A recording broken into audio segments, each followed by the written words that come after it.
অনেকেই বলেন যে ভাই আমি এত জায়গায় সিভি পাঠাই, আমি তো খারাপ ক্যান্ডিডেট না, এরপরও কেন আমার সিভি শর্টলিস্টেড হয় না?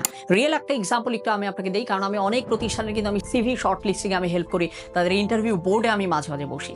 এমনও অনেক ভালো ক্যান্ডিডেট রয়েছে যাদেরকে আমরা ইন্টারভিউ বোর্ডে আমরা ডাকতে পারি না। রিয়েল সিনারিও আমি শেয়ার করি।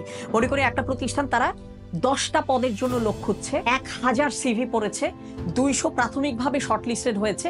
প্রতিষ্ঠান থেকে আমাকে বলে দিল যে এক কাজ করেন, আপনি এখান থেকে 30 জনকে আমাদের জন্য ইন্টারভিউ বোর্ডের জন্য আপনি আমাকে বাছাই করে দেন। এখন দেখেন ওই 31তম থেকে 40তম যারা, তারাও কিন্তু মোটামুটি ভালো ক্যান্ডিডেট, কিন্তু যেহেতু প্রতিষ্ঠান আমাকে বার দিয়ে দিয়েছে মাত্র 30টা সিভি সিলেক্ট করে দিতে, ওই 31 থেকে 40 কিংবা 50তম পর্যন্ত যাদের কিনা আসলে কোয়ালিটি ওই প্রথম 30 জনের কাছাকাছি, তাদেরকেও কিন্তু আসলে আমরা ইন্টারভিউ বোর্ডে ডাকতে পারি না। প্রবলেমটা আসলে এই জায়গাতেই হয়। প্রবাবলি আপনি গুড, কিন্তু তাদের যে কয়টা পদ আছে, আপনি সেই পদ সংখ্যক জায়গায় ঢোকার মতো গুড কিনা, ওই প্রশ্নে আটকে যাচ্ছেন।